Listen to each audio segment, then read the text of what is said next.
right, here's our last example. Our last strategy is solving exponential equations using the quadratic formula. This would be when we have a non-factorable quadratic. But actually this strategy is going to highlight a strategy itself, and that's multiplying by a non-constant. A non-constant is a term that has a variable in it. And when you do this, you can actually introduce solutions to the equation that didn't exist previously.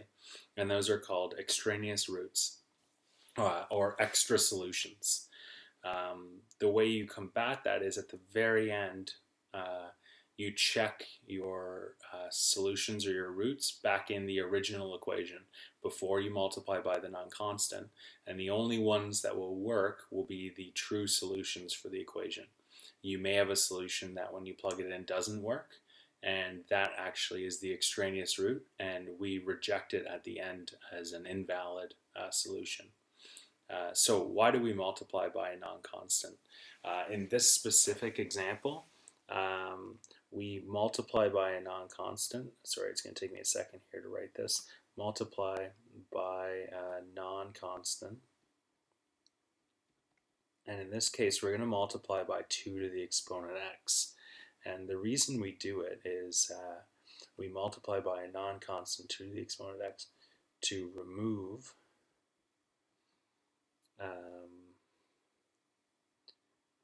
the negative exponent.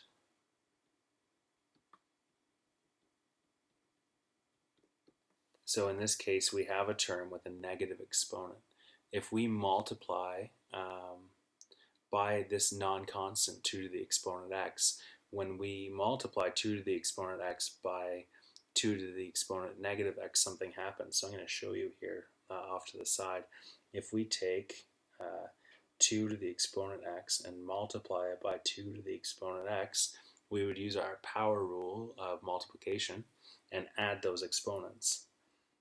X plus negative x is actually 0, so we would end up with 2 to the exponent 0, which is 1. And this allows us to eliminate that negative exponent.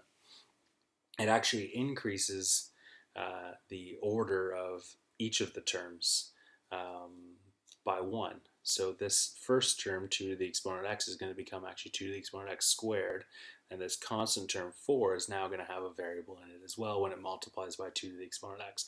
But I'll show you what that looks like here, and then we'll talk about solving it. So to remove that negative exponent, we're going to multiply both sides of the equation by this non-constant 2 to the exponent x.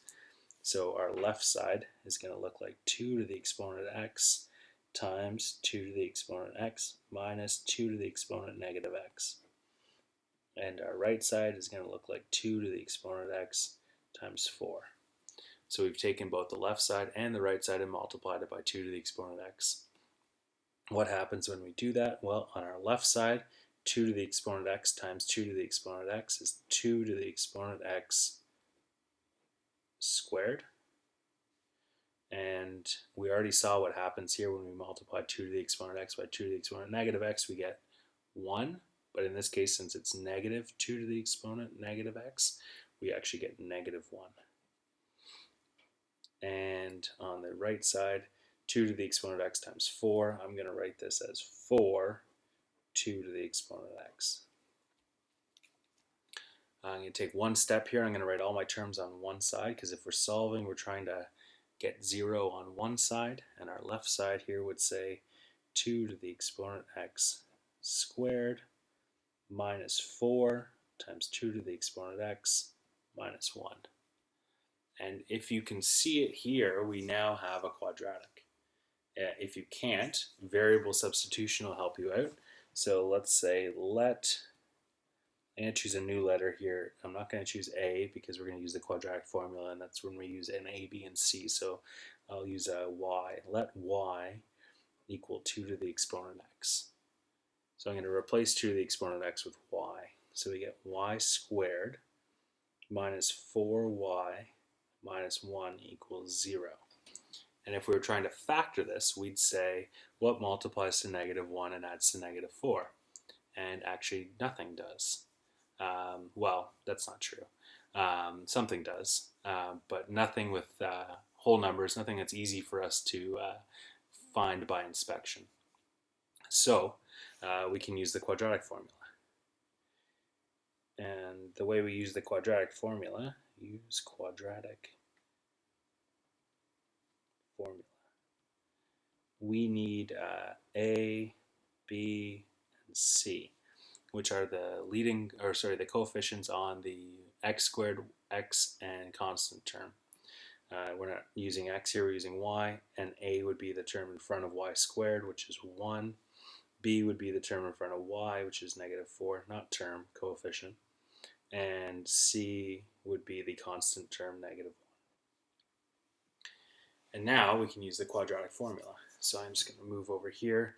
Usually it's the quadratic formula is x equals -b, but in this case we're not using x's, we're using y's. So I'm going to write y equals -b, which would be -4, which is just 4, plus or minus the square root of -4 squared minus 4 times a times c, all over 2a, which is 2 times 1. And I'm going to zip through this using my calculator here. Y equals, firstly, 2 plus root 5, and y equals 2 minus root 5, if we keep the exact value here. So what does that mean? Well, what that means is not y equals, but actually 2 to the exponent of x equals.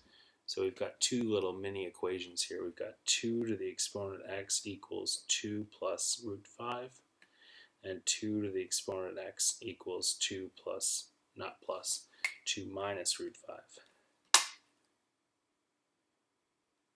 And now we have two small equations to solve, and the strategy we can actually use to solve these exponential equations is using logs. So I'm going to start solving the first one here. 2 to the exponent of x equals 2 plus root 5. So I'm going to start by taking the log of both sides.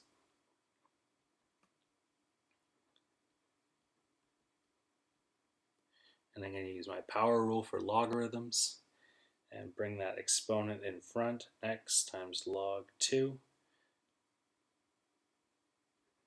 and log of 2 plus root 5. And to isolate for x, we divide by both sides by log 2, so log of 2 plus root 5 over log 2. So that's our exact solution. If we want an approximate solution, we can punch that into our calculator and we would get 2.083, which now we should check by plugging it into our original equation. And I'm not going to do the work for that, but I'm going to tell you that when you plug it in for x and x here, you do in fact get 4 if you use the exact value. If you use the approximate value, you get a number just under 4. So that means that that solution is valid. So that's not an extraneous root. It's actually a valid solution to our equation. If we take our second equation here, 2x equals 2 minus root 5, and we use the same strategy of taking the log of both sides, so the log of 2x and the log of 2 minus root 5, we come across a issue here. The square root of 5 is a number just over 2, and 2 minus a number just over 2 would give us a negative.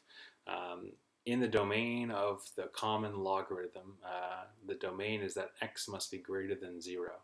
So that means that this input here needs to be greater than 0. It can't be a negative. So if you try to take the log of 2 minus root 5, you actually get a domain error, which means that in this piece there is no solution. So no solution from this piece, and this was actually the piece that was inserted by multiplying by the non-constant.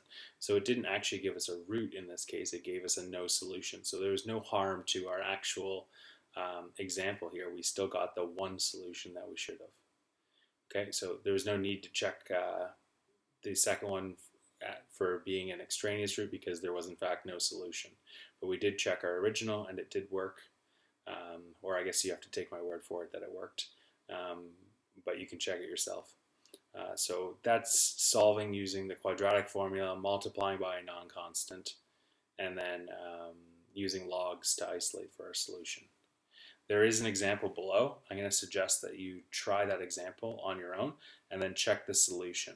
So apply the same strategies we did in this example and see if you can come up with the solution. Check your work with the answer that's posted on the Moodle.